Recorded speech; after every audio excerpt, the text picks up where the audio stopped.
Today we're looking at 5 of the simplest commanders to get a new player into the game. Magic, and especially Commander, can be really complex and intimidating for new players. But these 5 are simple cards with simple strategies. I've actually built all 5 of these decks for beginners. I'll put the link in the description if you want to check it out. First on the list, and my personal favorite, is Uril the Miststalker. For 2 red, green, white, he's a 5/5 with hexproof. That means this permanent can't be the target of spells or abilities your opponents control.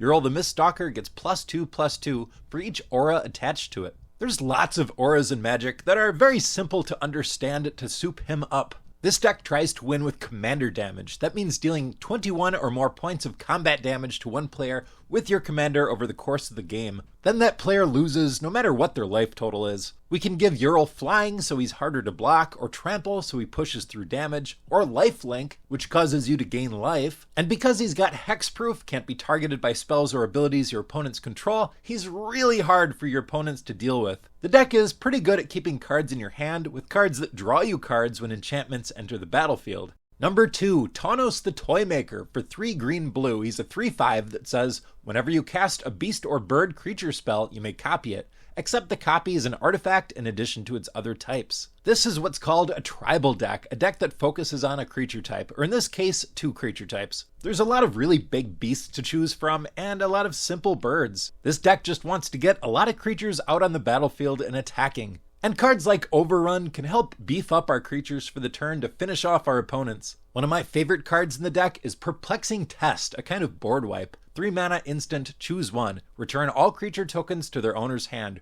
Return all non-token creatures to their owner's hand. It's not exactly a one-sided board wipe, but it works really well with this deck. I will say Tonos is a little bit lower on the power scale though. Number 3 is Braids Conjurer Adept. For 2 blue, she's a 2/2. At the beginning of each player's upkeep, that player may put an artifact, creature, or land card from their hand onto the battlefield. A Braids deck is going to have some enormous creatures, some really powerful creatures. I highly recommend Eldrazi, especially Eldrazi with Annihilator. That means when it attacks, the defending player has to sacrifice some permanents, in this case 3 because Annihilator 3. The downside of a Braids deck is of course that our opponents are getting free stuff off it too. Sometimes a Braids deck just goes crazy, drops a couple really big things over a couple turns and takes over the game, and that's a lot of fun. But sometimes players kill Braids before it gets back to our turn, so we literally don't get anything off of her. When that happens, we can fall back on our control magic cards. That is, cards that steal our opponent's cards. Overall, how good a Braids deck is depends a lot on your opponents, how good your opponent's deck is. If they're pretty casual, then this can be a pretty fun deck for everybody. But in higher power cutthroat matches where everybody's packing lots of removal, Braids is probably not going to stay out on the battlefield. Nonetheless, it can be built very simply and can be a lot of fun.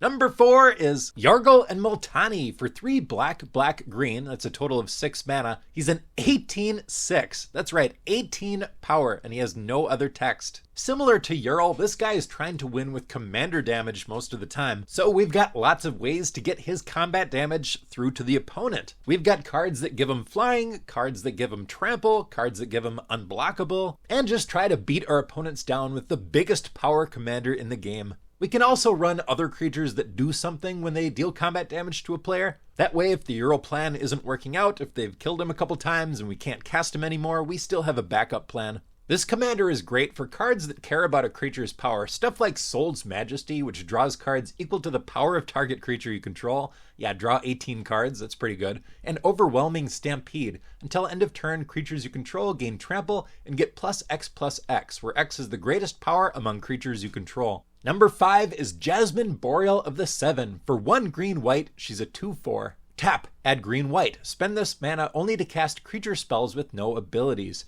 Creatures you control with no abilities can't be blocked by creatures with abilities. So that means creatures with no text, just like the one we just talked about, Jargo and Molani. That is a creature with no abilities. In my personal build, I used 30 creatures with no abilities, and I especially recommend the ones with higher power. A commander deck can't really get much more simple than this, a deck with 30 creatures with no text on it. That is really simple. Those 30 creatures are pretty bad though. Normally a deck would never play those. This deck needs its commander out to function. As a backup plan, we do have Ruxa Patient Professor in the deck. It says, whenever Ruxa Patient Professor enters the battlefield or attacks, return target creature card with no abilities from your graveyard to your hand.